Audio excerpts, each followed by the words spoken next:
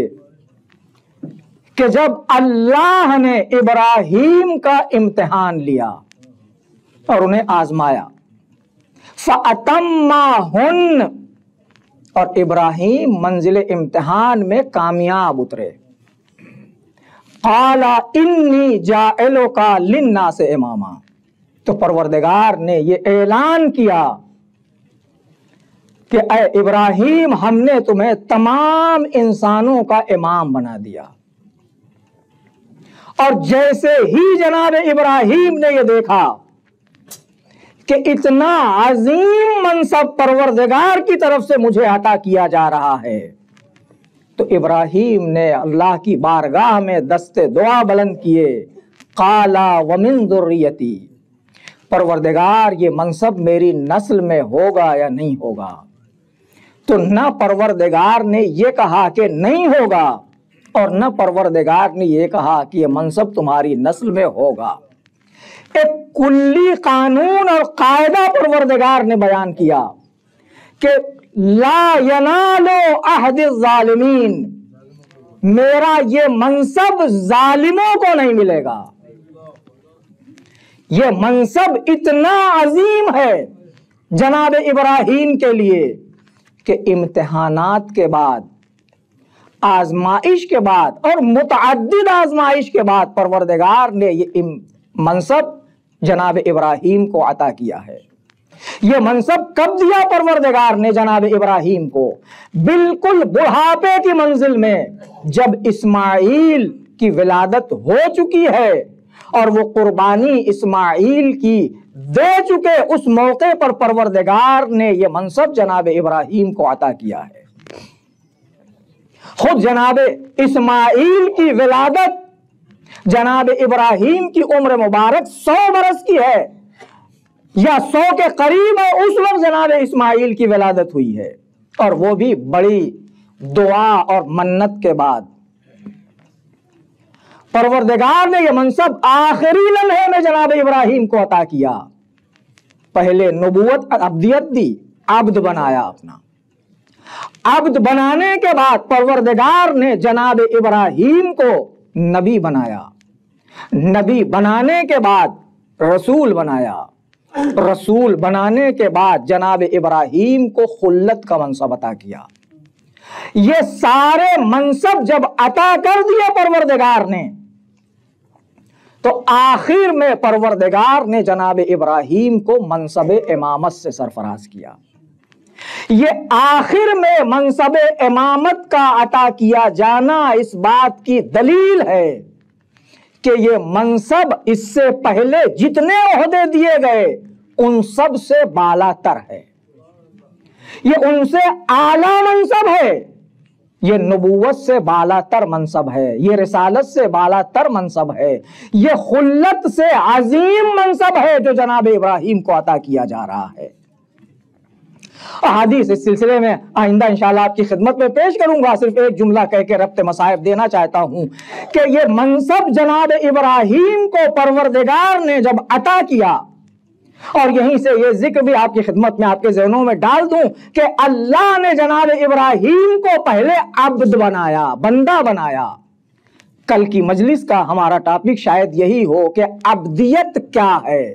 جسے بیس بنایا پروردگار نے جناب ابراہیم کو یہ سارے منصب دینے کے لیے۔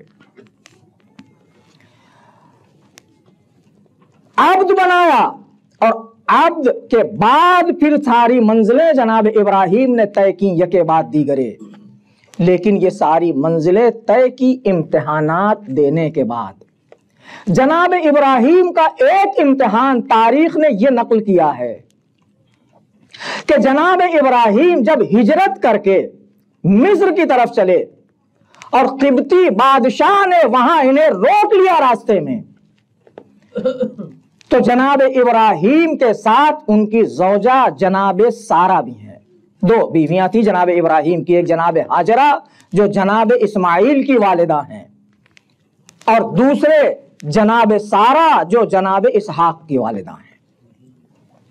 راستے میں جناب ابراہیم کو روک لیا گیا اور قبطی بادشاہ کے سپاہیوں نے، فوجیوں نے اس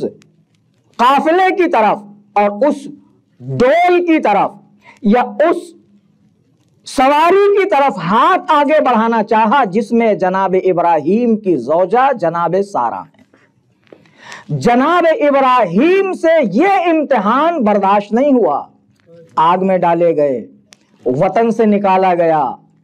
بتوں کو توڑنے کے بعد جو مختلف سرزنش کی گئی، ان سارے امتحانات کو جناب ابراہیم نے قبول کر لیا۔ لیکن جیسے ہی یہ دیکھا کہ قبطی بادشاہ کے فوجی ان کی ناموس کی طرف ہاتھ بڑھانا چاہتے ہیں،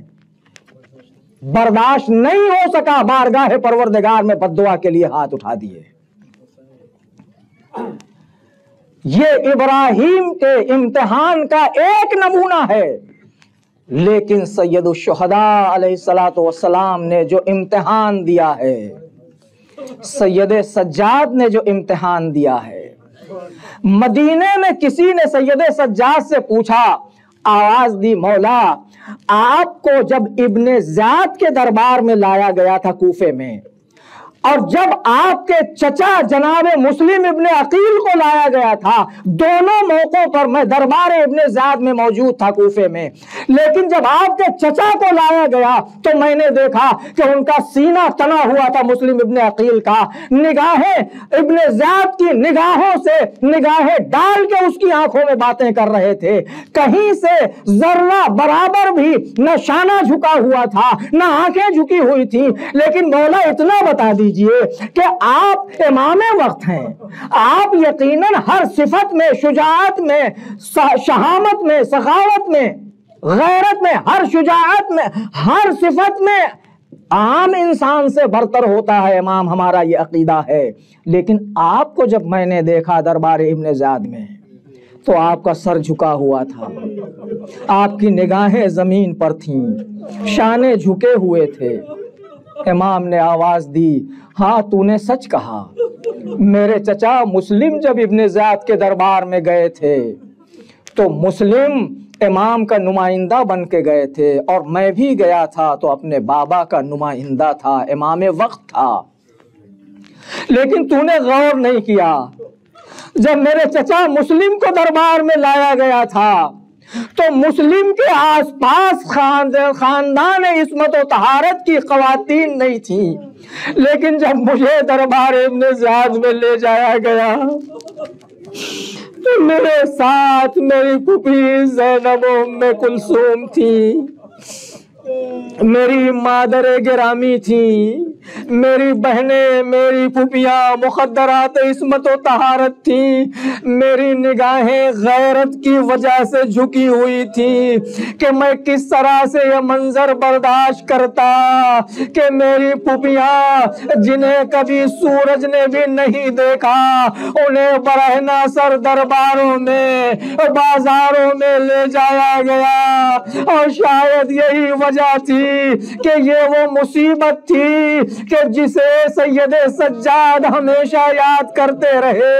ایک امام کی پیاس و شہادت کو یاد کیا، اپنی پھوپھیوں کی بے پردگی کو یاد کیا، جب کسی نے دلاسا دینا چاہا کہ امام آپ تو امام وقت ہیں، صبر کیجئے،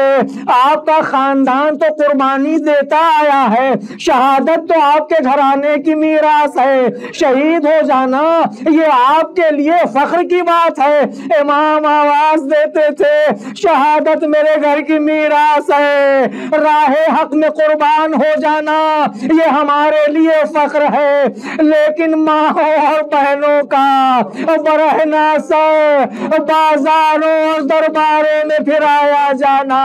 ارے کیا یہ بھی ہمارے گھر کی روایت ہے؟ الا لعنت اللہ علی القوم الظالمین